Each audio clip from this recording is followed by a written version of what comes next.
नमस्कार दोस्तों, DP classes की आज 30वीं क्लास में आपका स्वागत है।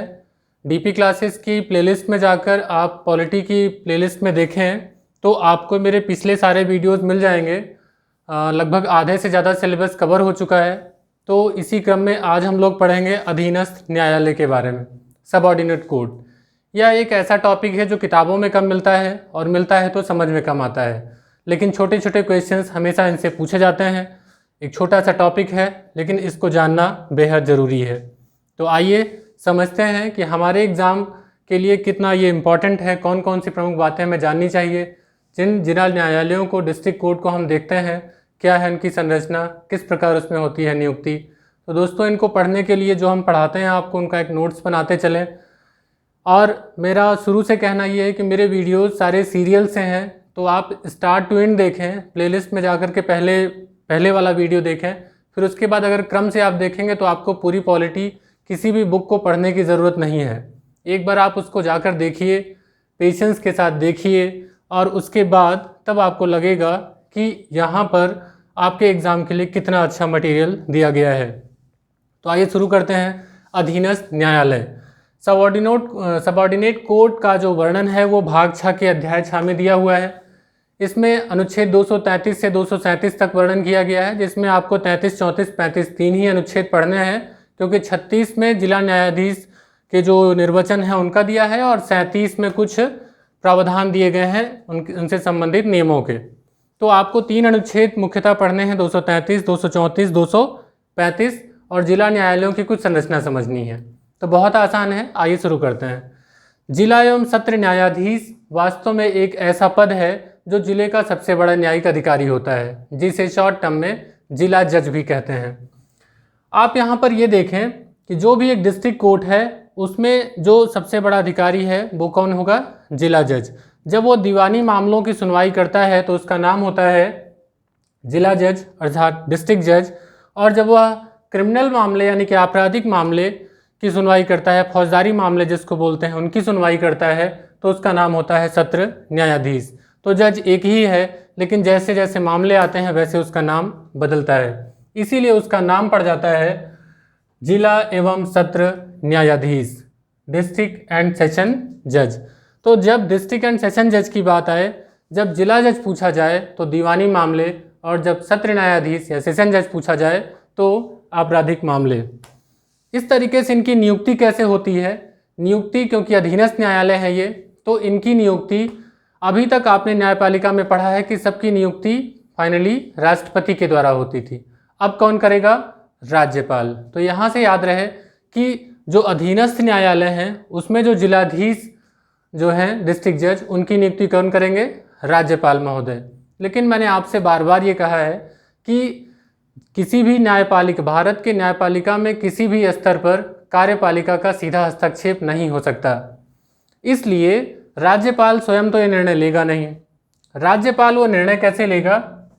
तो राज्यपाल नियुक्ति हो या पदस्थापन हो या प्रोन्नति हो, वो वहाँ के हाई कोर्ट से परामर्श लेकर के ही इनकी नियुक्ति या उनका पदस्थापन या उनकी प्रोन्नति, तो चाहे ट्रांसफ़र करना हो या प्रमोशन करना हो या नियुक्ति करना हो, इनमें से कोई भी कार्य राज्यपाल द्वारा होगा, लेकिन उच्च न्यायालय द्वारा उसका परामर्श किया जाएगा। तो अब इनकी नियुक्ति होती कैसे है? इसके दो तरीके हैं। एक तो पहला तरीका ये है कि सेवारत व्यक्तियों में से जो न्यायिक सेवा में हैं, जैसे योग्यता में आप देखें संघ या राज्य की न्यायिक सेवा में हो, तो उनको उच्च न्यायालय के परामर्श से राज्यपाल नियुक्त कर सकते हैं। या दूसरा, अधिवक्ताओं की सीधी भर्ती।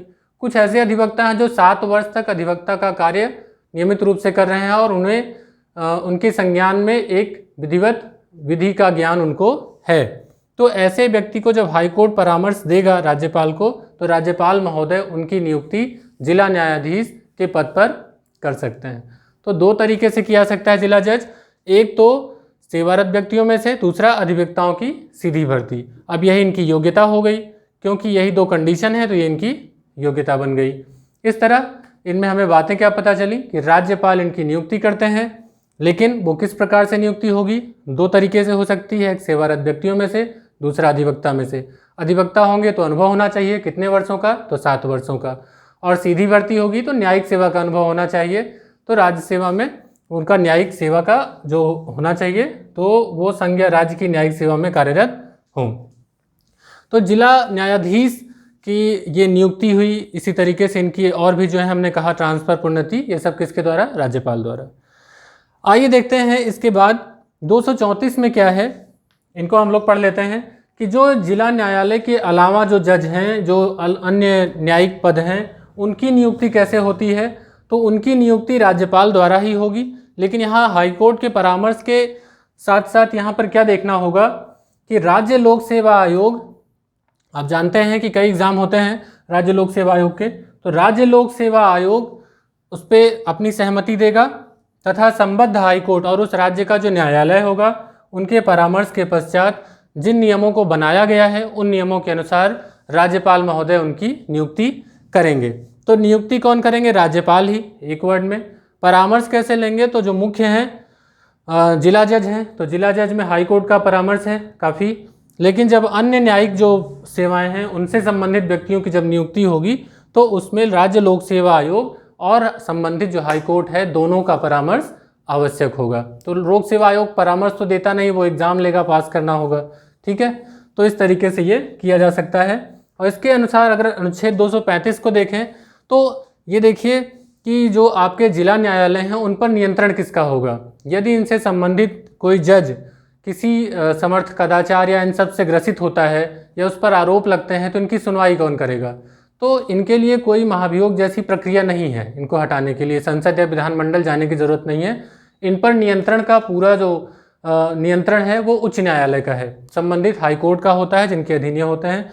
तो अनुच्छेद 235 हाईकोर्ट को बहुत पावर दे देता है कि जितने भी सबऑर्डिनेट कोर्ट हैं उन पर सभी प्रकार के नियंत्रण जो है वो कौन करता है? वहाँ का उच्च न्यायालय या हाईकोर्ट।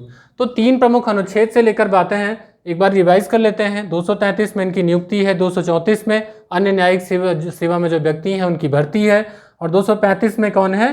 तो जो नियंत्रण है अधीनस्थ न्यायालयों पर वो हाईकोर्ट का है। तो अनुच्छेद से संबंधित कुछ बारीकियों से संबंधित हमने इसमें पढ़ा। आइए जानते हैं इनकी संरचना किस प्रकार होती है और कौन कौन मामलों की कौन सुनवाई कर सकता है।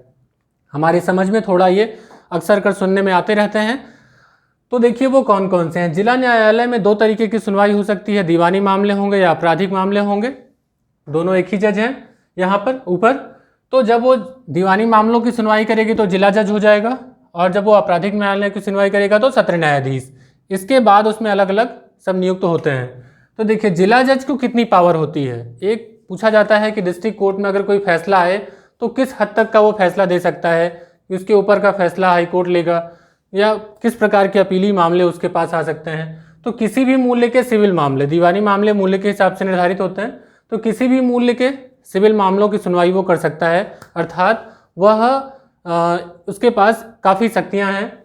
अपीली मामले जो है वो ये बदलता जाएगा। अपीलीय मामले 5 लाख तक का और पुनरीक्षण 1 लाख तक की सुनवाई कर सकता है। तो इसमें आपको ये याद रखना है कि अपीलीय जो मामले हैं वो कितने हैं? 5 लाख तक की सुनवाई, और किसी भी मूल्य तक के सिविल मामले।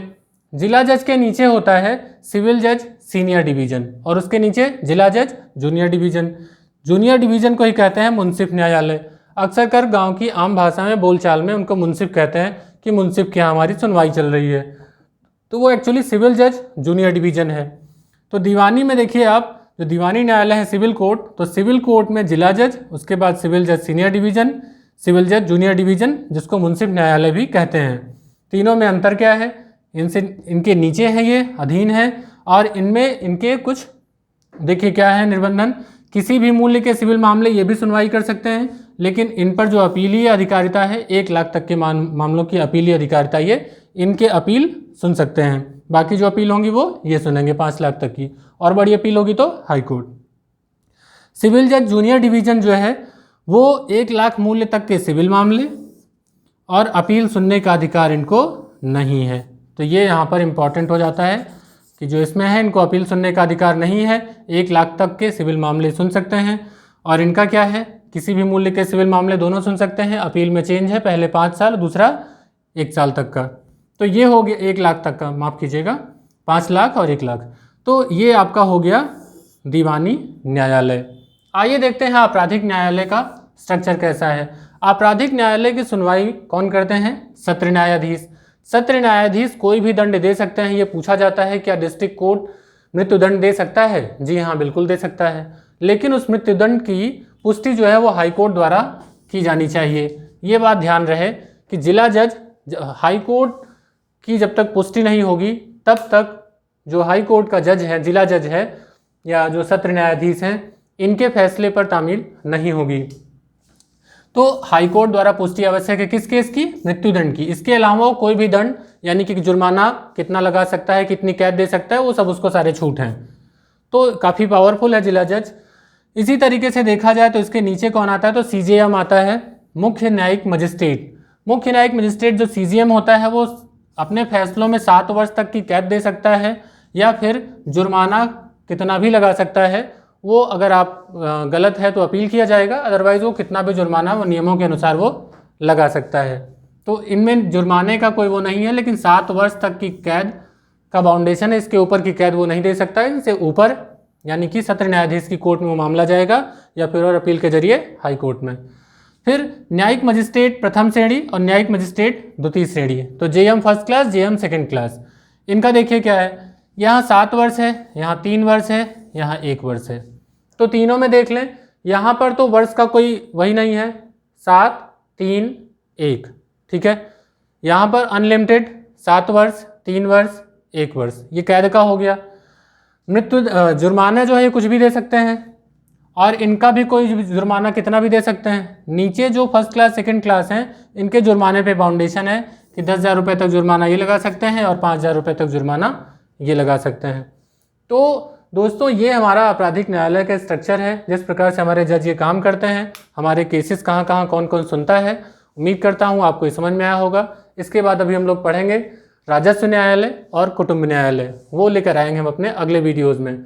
अगर आपको हमारे वीडियोज़ पसंद आ रहे हैं तो अपने दोस्तों के साथ शेयर करिए, लाइक करिए। जब आपके लाइक्स आते हैं, आपके कमेंट्स आते हैं तो हमें अच्छा लगता है और हमें लगता है कि आप सबकी पढ़ाई में हमारा सहयोग हो रहा है। तो मिलते हैं अगले पॉलिटी के वीडियो में राजस्व न्यायालय और कुटुंब न्यायालय के साथ। तब तक पढ़ाई करते रहिए। Good bye.